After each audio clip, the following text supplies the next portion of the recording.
Hey there, YouTube. Back at it again with another part of this What If. Glad you all seem to be enjoying WildFlowers so much. Don't forget to hit that like button and subscribe if you want to like this content.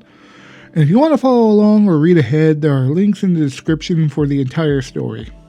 Just released chapter 23 and I'm already planning out the next chapter. Anyways, let's get on to it.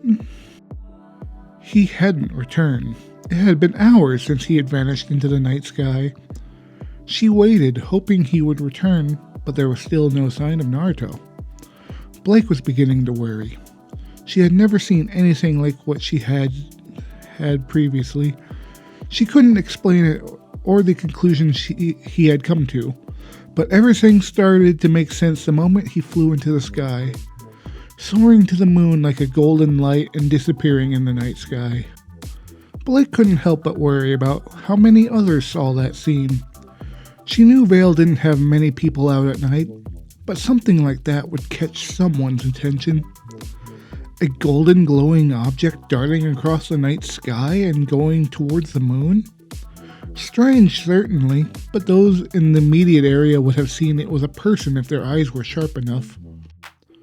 No Faunus would struggle with making out the figure in the night. They wouldn't be able to tell who he was from that distance, but they could tell it was a person. Which meant rumors would start to circulate about a flying golden man in Vale. And Naruto wasn't the most discreet from what she had noticed. He could hide details and not tell things if he wanted to. But he was brazen when it came to displaying his abilities. He did not hold back as she could feel that blast from the Nevermore, and they were way up in the sky. Cocky would be another word for it, but after seeing what he had done today, Blake started to understand why he was so cocksure. When he could eliminate foes, disarm a powerful attack like Adam's Moon Slice so effortlessly when he was disabled, and legitimately fly to the moon. His powers were beyond her comprehension. Not to mention Blake was pretty sure that she saw him duplicate himself in the sky. She thought her eyes were deceiving her, or there was some sort of trick was being played on her by the huntsmen through their semblances, but now she wasn't so sure. Anything was possible with him. She didn't know what he could do. He really was an alien. The thought of a time traveler did occur, as maybe the verbiage was something different, and he did speak the same language, but that went through the window once she saw him flying into the sky. Now there were so many more questions. How did he know their language? Where did he come from? How did he get here? Did he even know that? He seemed so lost. No, he wasn't lost. Lost in a new world, all alone. Blake kicked up from the bed and slid on her vest while gathering her boots and stockings. She couldn't wait here. He was lost in a new environment, unsure of anything. He didn't know where his old home was, or if there was a way back. It could very well be an isekai situation, like those in the books she read, where there was simply no way to return. Naruto could be stuck here on Remnant and could not return to his world. And that was a very frightening prospect that was becoming apparent to him. And if she were in his shoes... Blake wasn't sure if she would have flown to the moon, but she would have panicked and run. She often ran. The very confirmation of knowing you were somewhere else, while getting clues sprinkled about that you weren't home, it would have driven her crazy. Just like how she was driven crazy by wanting to know why he didn't know anything. Now she knew and it made sense. And knowing didn't soothe her at all. It only made things worse. Well, what this weird sensation she felt around him ever since she dropped into her life. It made him give off this comfortable feeling which, just from talking to him, she would admit he had an infectious, positive charm.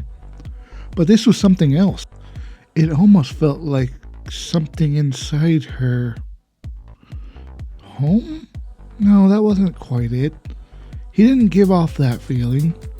He didn't have his parents' composure, although her father had often said he was quite impulsive in his youth, before he learned to gather and compose himself. And his scent didn't remind her of anyone back home either. Yet it was strangely familiar. Something about it told her she recognized it. She didn't know why, but he had a scent that drew images of a forest in her mind to a place she had never been before, and that frustrated her. Putting on her boots, Blake grabbed the handles of Gambo's shroud and sheathed it on her back. She didn't know where to start, how to even begin searching for him. Logic dictated that this was the most likely place for him to return, as she didn't know anything or anyone here. But everything was off the table. She would have to start from scratch and take a few guesses at where he was as she exited the hotel room, and only pray he was in orbit when she could find him. The sun had peeked over the horizon, causing Blake to shield her eyes occasionally. It was nearly morning. She had scoured all of Vale and she couldn't find him. She didn't know where even to look anymore. She had even returned to the hotel to ensure he hadn't returned, and frustratingly enough, he hadn't. Where was Naruto? Was he still out of orbit? Could he even breathe up there? She hoped he was okay. Blake's ears curled as she gazed at the morning sun rising over the sea horizon. The salty air hung in her nostrils, making it difficult for her to find a scent here. But this was the last area she could think of. It was where she had tracked him to the first time. Perhaps he had returned here? It was one of the few places she could think of where he could be. He didn't have any connection to anyone or anything as far as she knew. She couldn't think of anything else. Where else could he be? Maybe the forest where she found him? But that was so far away and she couldn't return there right now. That was too close. She couldn't risk it. But his scent wasn't here either. He wasn't here at the dock she tracked him to, trying to fish. He wasn't anywhere to be found. Naruto, Blake faintly whispered as her golden eyes scanned the sky, looking wearily. Are you okay? Wait, who's there? Drawing shroud as her ears stiffened, Blake rapidly turned and squinted her eyes as she saw nothing behind her. Her eyes sharpened as she knew better. She could hear footsteps.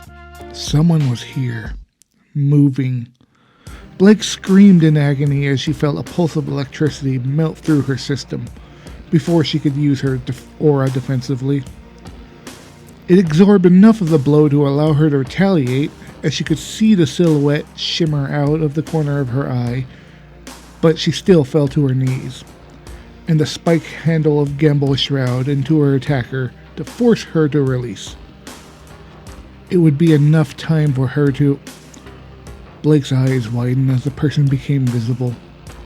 White mask, the visible mark of the white fang on her uniform. Brown hair, blemished skin with scale spots like freckles.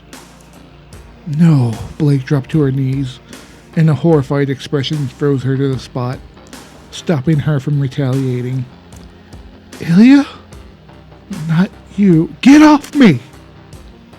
A net wrapped tightly around her as two White Fang members, one swimming below the docks and tossing the net onto Blake, kept her effectively from swinging Gambo's shroud and jumping from below. Another rushing to restrain Blake. A rope was produced as she was pushed to the ground, unable to overpower the man on top of her.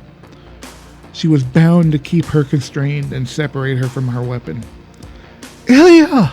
Blake wiggled underneath her captors, struggling to free herself. You don't understand. I understand perfectly.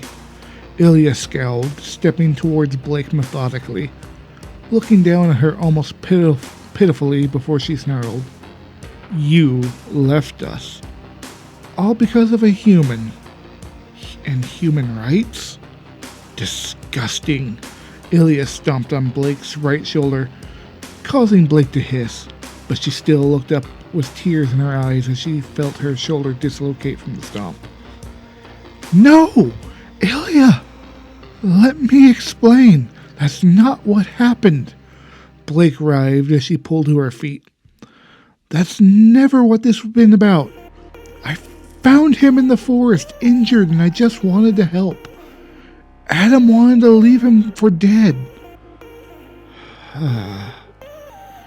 You are too kind, Ilia muttered, a soft expression developing on her face before turning away. It would have been better to walk away.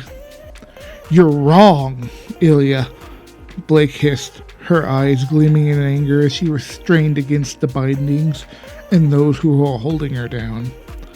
That's the attitude I can't stand.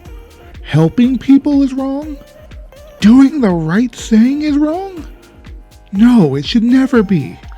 I nearly let myself be enveloped in the darkness that Adam was preaching. I was drawn to it, damn it. Absorbed it as if it were part of me somehow. But they were all sweetly coded lies so he could bring other people the same despair he feels. Seeing Ilia bring her attention back to her, being bristled by her comments, Blake kept pouring it on. And that's what I can't stand for any longer. Look at what Adam is doing, Ilia. Look at all the harm he has wrought. What he did on the train isn't right. This isn't about equal rights anymore. That's what the White Fang always stood for, working towards equal rights. He did what was necessary, Blake. Don't you understand that? Ilia stepped into Blake's face with her teeth visibly bared before lowering her head, and then her expression faded to a more remorseful one. Of course, I don't want death if we can avoid it, but it was necessary. With a change of skin tone as it deepened to a blush red, Ilia looked directly into Blake's eyes and staunchly delivered her message. But they brought this upon themselves.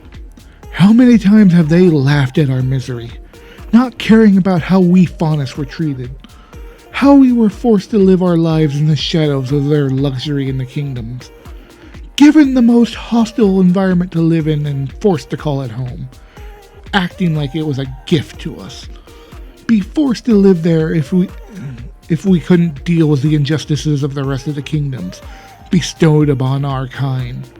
Enough is enough, Blake. Blake recoiled at Ilia's message. She was forced to meet her gaze, and she really couldn't. How could she when her points were valid? She had been supporting them this entire time. There were all things that she believed needed to be protested. Everything was valid. It was just the method they were using.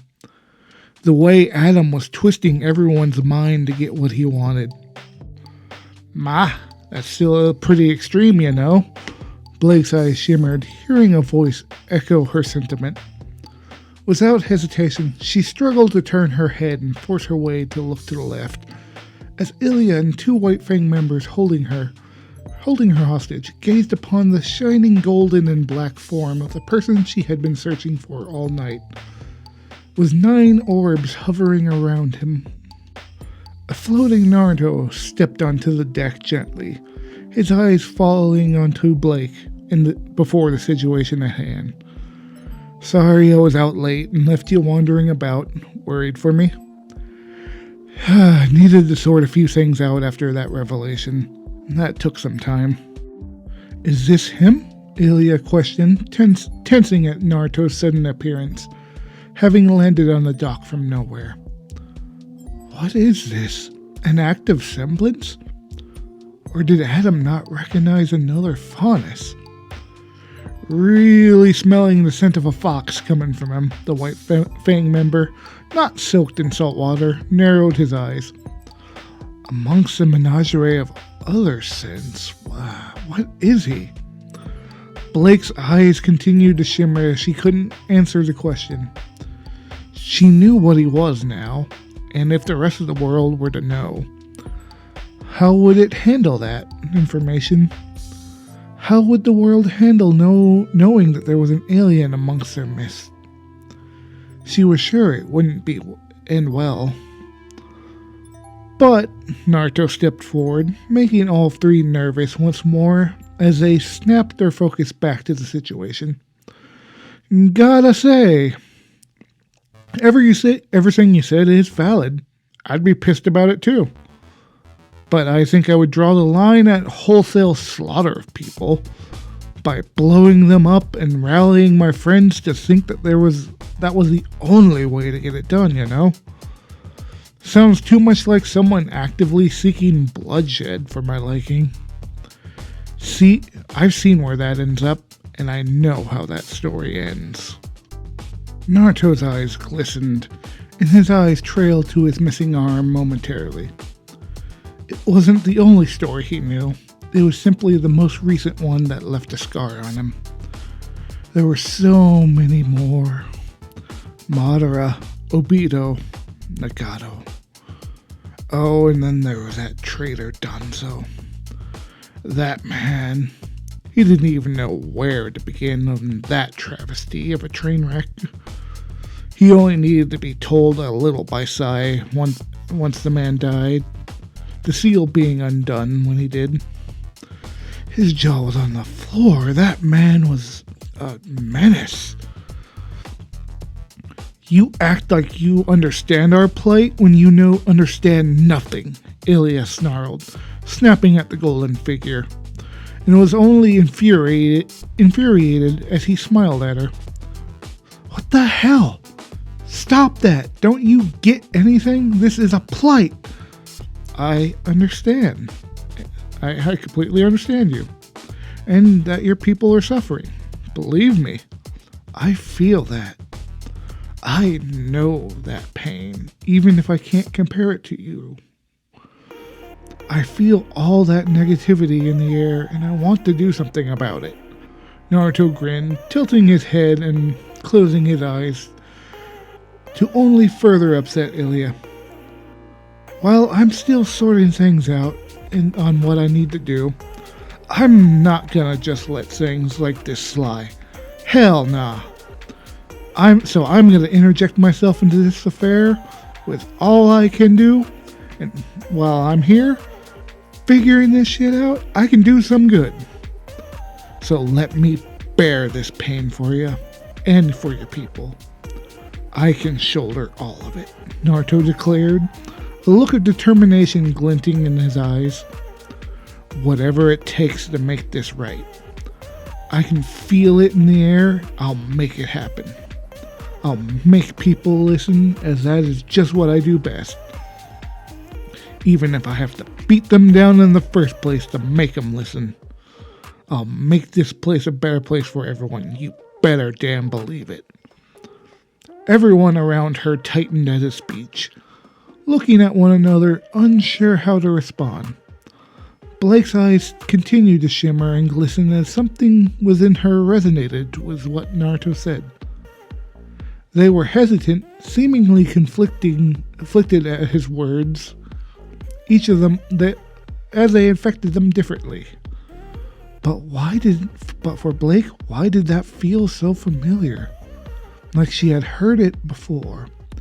And it, for some reason, moved her, compelled her to act. To fight. My balls! The faunus, drenched in salt water, dropped to his knees as Blake brought her left foot between his legs. She snarled and drew back her head, slamming it directly into the other's forehead before he could react. Damn it! Ilia attempted to react, only to be shoved off the docks and into the distant ocean as a clawed golden hand extended faster than she could anticipate or track. Blake could only see the results, the aftermath of the results. But as the left hand retreated, she noticed another golden flash that left her dazzled, and she heard two other cries and faint splashes into the water, something she couldn't understand, leaving her bewildered. With a sweep of golden tail, the two White Fang members that had been holding her hostage were knocked far away into the ocean. Blake's eyes shimmered as he approached her, cutting her free with ease as she saw the tail fade into his aura. She let out a low groan as he placed her hand on her shoulder and felt an intruding source of energy surge into it. And her soldier popped back in. Blake's eyes widened. Her shoulder was no longer dislocated. He had fixed it that quickly? It wasn't too horrible of an injury for her to recover from. All she had to do was pop it back in and apply her aura, and it would be fine in a few minutes. But this instantaneously? After a single touch? A touch that lasted only a few moments? What was he? How did he have a tail made of energy? She already knew he wasn't of this world, but now there were so many more questions to answer as his image faded back to normal. But the most important of all, where have you been? Blake hissed as she gripped her shoulder, unsure how he could do such a thing so easily. I was on the moon, sinking, Naruto responded simply as he pointed up at the still visible moon in the fading night sky. Had a lot on my mind, and I just couldn't sort it out. Found out that it isn't too hard for me to stay up there. And it was a quiet place to gather my thoughts, so I stayed. You can survive in space? Apparently. News to me, too. Didn't know that until now. It's actually kind of cool. I wonder if I can have an epic space fight one day. Naruto grinned as he scratched the back of his head, thinking about the awesome applications he now had access to with the ability to travel into the planet's upper atmosphere. Ooh, I think I need to make a new Rasengan now. Somehow I gotta develop a lunar version in case of a space battle. You are the most frustrating person I know, Blake threw her hands into the air, while scolding the blonde, holding back a hiss in her throat. Sorry, Naruto hung his head. And I apologize for worrying you and leaving you in this mess. I just had a lot on my mind and needed time to process. Blake's demeanor softened. A sad smile graced her lips and she hung her head. I am too. I can't even imagine what you're going through. I don't even know where to begin. Well, a new outfit for one, Naruto chirped, his head snapping up before looking at the state of his dress and sighing. Much as I love my typical outfit, I can't go home or know any way to get back to it at the moment. And I can't keep going out in public like this. People are already staring at me and I don't like it. Gotta look the part while I'm here and figuring out how to get back home and fix the problems of all your people in one go. Blake choked. Her eyes grew twice the size and almost popped out of their sockets as she rubbed the sternum of her chest. Wait, whoa. I thought you were just talking to distract them, or to raise my morale, or... Nah, I don't do that kind of stuff. I meant what I said. What I said is a promise of a lifetime. Naruto frowned, crossed his arms, and squinted at Blake. Could have just taken them out if I wanted to rescue you. They wouldn't have been able to react. Nah, I wanted to talk to them first and hear what they had to say. I saw those masks and noticed they were similar to that red-hair guy's. Wanted to know what they were all about. Now I have a clearer picture and understand what I have to do. This world has a lot of negativity in it. Naruto looked up into the sky, taking a deep breath and exhaling before looking down at Blake with a smile. It's gonna take a lot of work, but I think I can do some good while I'm here, away from home. Don't know how to do it or what I'm gonna do just yet, but I'll make it happen. So while I'm here, might as well make it count, you know. A shiver traveled down Blake's spine. She was left flabbergasted. This person, not even of her world, searching for a way home. And he was just going to do what he could to help her people? and help everyone else along the way? Just because it was the right thing to do? Her heart panged. She felt her eyes mist before she quickly wiped away the tears. It was what she always believed. There was always too much wrong with the world to idly stand by and do nothing. Yet, here was someone with no stake in this world who just came here and said he was going to do something about it. It was why she joined the White Fang in the first place, despite her parents' protest the day after they left. She had to do something, even though it was a mistake, and Adam's silver tongue had lured her in. A sliver of a smile crept onto her lips. Maybe. Closing her eyes and tilting her head, Blake reached out and grasped Naruto's left hand. She gently guided him from the docks. She had a place in mind, having seen it during the night. Well, it just so happens I need a new set of clothes too. Can't be wearing this when they know what I look like.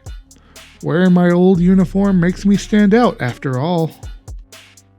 I didn't realize this place didn't sell the faunas. Blake gnashed her teeth as they arrived. Frustrated, she rolled her eyes in annoyance. She hadn't seen the sign in the window before they arrived. That wasn't there last night. Oh, I hate... What are you doing? So what you're saying is we need to disguise your features while we're in there, right? So that they won't notice? Naruto glanced around as he looked into the shop. Frowning as he grabbed a small rock from the sidewalk. Look, I'm not above petty little crime, especially from something stupid like this. Like, who bars people from a place of business when it costs them money? Honestly. That's some bad memories there. What? Blake asked, her ears perking upon hearing his whisper. Nothing! Blake narrowed her eyes as Naruto made a weird set of hand motions that she didn't quite understand. What was that about? Was there something he wasn't telling her? Did he know some form of discrimination back at his home? That's what it sounded like. Oh, she really wanted to know now.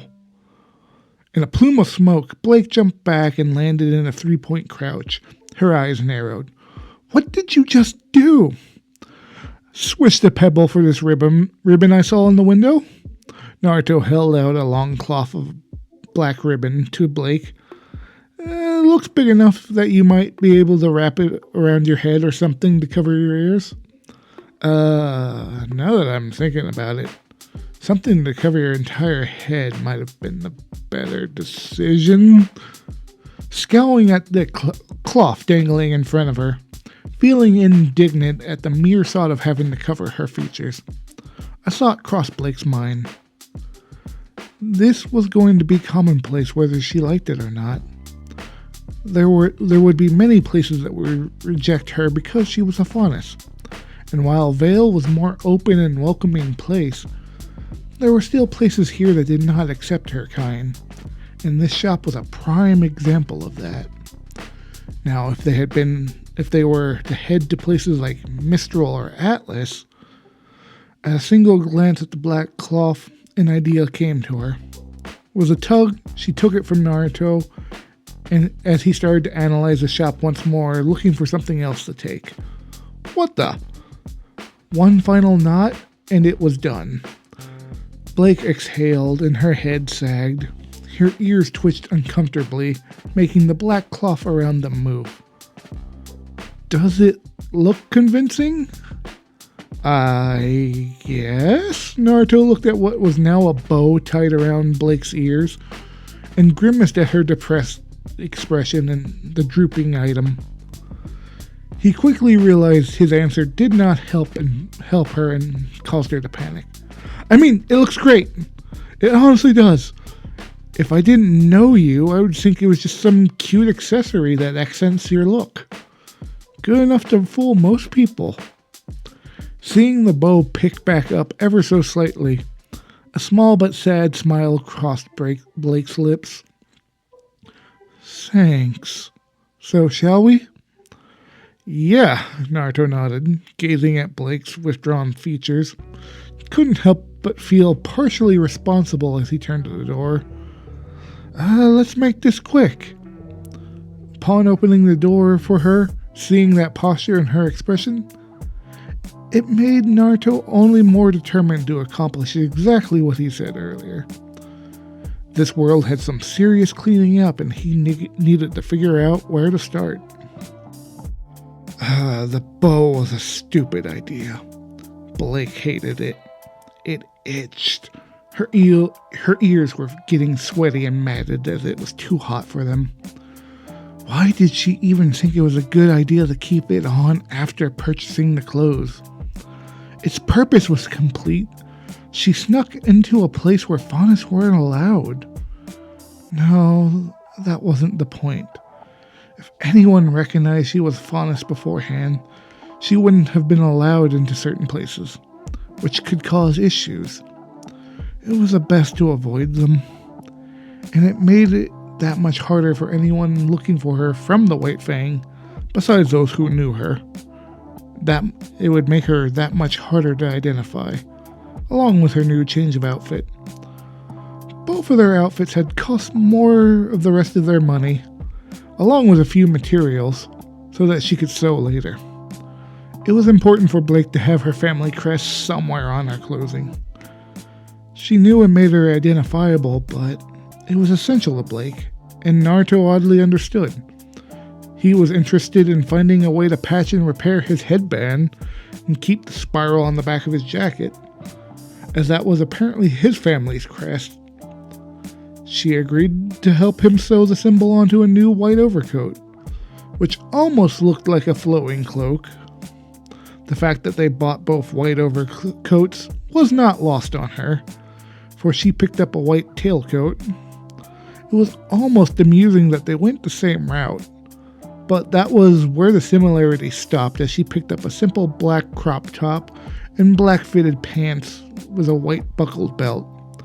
The long thigh-high purple boots with gold trimming were the most expensive thing they had picked up, but she needed something with purple in her attire. It was a requirement.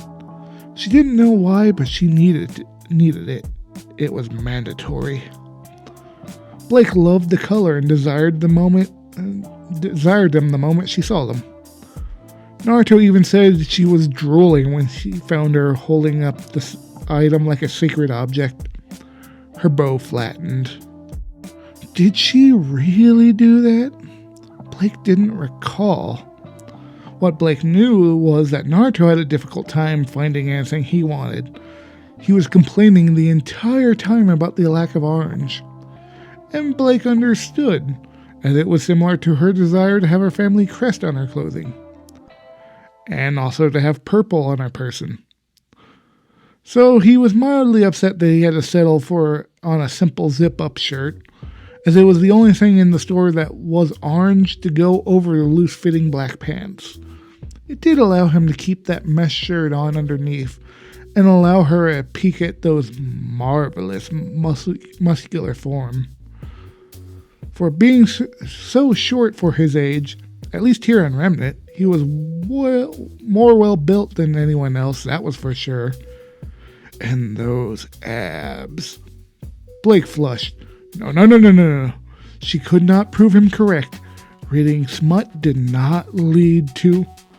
Yo, something the matter? Naruto's voice caught her at her most inopportune time as they walked down the streets of Vale. You look quite red. Are you getting sick or something? Wait, is that bow on your head making you overheat? Take it off! You don't have to wear it constantly, you know. I'm fine! Blake pushed Naruto away as he tried to pluck the bow from her head, thinking that was the cause of her issues. Just thinking. Naruto regained his balance with no trouble before tilting his head, an amused smile gracing his lips and making them quiver.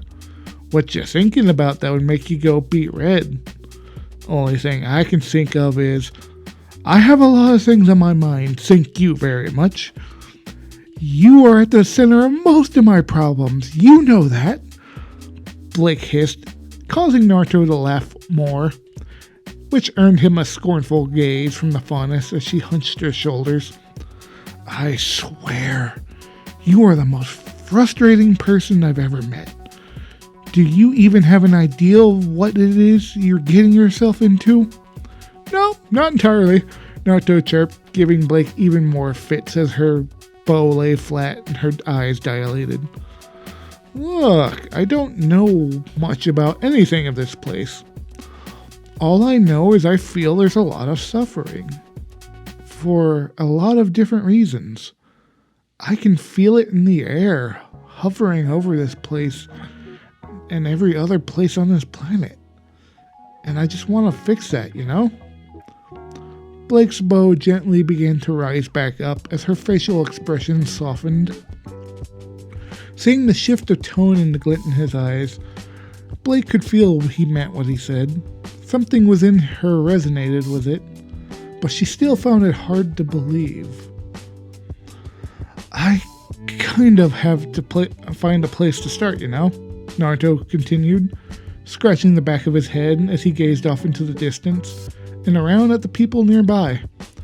After hearing what that girl you seem to know on the docks had to say, it gave me at least an idea of what your people go through. I get it. And while I'm not sure what I can do about it right now, I want to learn.